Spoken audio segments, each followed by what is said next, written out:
Hi friends, எல்லோருக்கும் வணக்கம். அடிக்கிற வெயிலில் பசங்களை எப்படிரா பிடிச்சி ஒரே இடத்துல உட்கார வைக்கிறது அப்படின்னு யோசித்து எப்படியோ உட்கார வச்சாச்சு.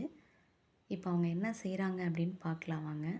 நிறைய திங்ஸ் வச்சுருக்காங்க, அதெல்லாம் எப்படி யூஸ் பண்ணுறாங்க, என்ன செய்கிறாங்க அப்படின்னு பாருங்கள். க்ளூ கம் வச்சுருக்காங்க, வாட்டர் பெயிண்ட் வச்சுருக்காங்க, உல்லன் த்ரெட் வச்சுருக்காங்க, க்ரையான்ஸ் இருக்குது. எல்லாமே வச்சு என்ன செய்கிறாங்க அப்படின்னு பார்க்கலாம். காயத்ரி வந்து வால் ஹேங்கர் மாதிரி ஒன்று ரெடி பண்ணிகிட்ருக்காங்க. பார்க்கவே நல்லா தான் இருக்குது. எப்படி ஃபினிஷ் பண்ணுறாங்கன்னு பார்க்கலாம் வாங்க. சூப்பராக இருக்குது, எனக்கு ரொம்ப பிடிச்சிருக்கு. நெக்ஸ்ட்டு சங்கமித்ரா வந்து குட்டியாக ஒரு நோட் ஒன்று செஞ்சுருக்காங்க.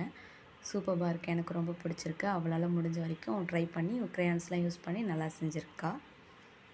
அடுத்தது முத்து வந்து ஒரு ஐஸ்கிரீம் ஷாப் ஒன்று ரெடி பண்ணியிருக்கான். இது ரொம்ப நல்லாயிருக்கு. கீழே அப்படியே நிற்கிற மாதிரி வச்சுருந்தான், நல்லாயிருக்கு. இது வந்து அபி செஞ்சுருக்காங்க. அபி வந்து வால் ஹேங்கர் மாதிரி ரெடி பண்ணியிருக்காங்க. ஒரு குட்டி பூனை கூட ஒன்று செஞ்சுருக்காங்க. இது எல்லாமே உங்களுக்கும் பிடிச்சிருக்குன்னா நம்ம சேனலை சப்ஸ்கிரைப் பண்ணிக்கோங்க.